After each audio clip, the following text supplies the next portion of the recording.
আয়ুষ কুসুমকে বলে, এবার আমাদের নাটককে বাস্তব করে তুলব একসাথে।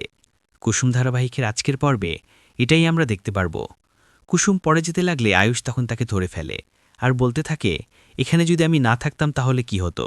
তখন কুসুম বলে, কি আবার হতো, আমার ভাগ্যে যা ছিল তাই হতো। তখন আয়ুষ বলে, তোমার ভাগ্যে শুধু আমি আছি কুসুম, আর কিছু না। এবার তো তুমি মেনে নাও। কুসুম বলে, যদি সত্যি সেটা হয়ে থাকে তাহলে সময় বলে দিবে, আমি সেই সময়ের অপেক্ষা করব। আয়ুষ বলে, কুসুম তুমি আমাকে ভালোবাসো না? কুসুম বলে, এত স্পর্ধা আমার নেই। আয়ুষ বলে, তুমি মিথ্যে কথা বলছো। তুমি যদি আমাকে ভালো না বাসতে তাহলে তুমি এখানে আসতে না। তুমি এখানে এসেছো মানে নিশ্চয়ই আমাকে ক্ষমা করে দিয়েছ। কুসুম বলে, আমি প্রথমবার যখন শহরে এসেছিলাম তখন আপনি আমাকে অনেক সাহায্য করেছিলেন। এখন আমি শুধু সেই উপকারটুকু ফেরত দিতে চেষ্টা করছি, তার থেকে আর বেশি কিছু নয়। আয়ুষ বলে, তুমি এত নিষ্ঠুর কেন? তুমি এমনভাবে কথা বলছো যে কেউ কথায় কষ্ট পেতে পারে। এরপর দেখা যায় জলে একসাথে আনন্দ করতে থাকে কুসুম আর আয়ুষ। আয়ুষ কুসুমকে জড়িয়ে ধরে, কুসুমকে বলতে থাকে, কুসুম, তোমার চোখ, তুমি এগুলো ছাড়া আমার জীবনে আর কিছু নেই।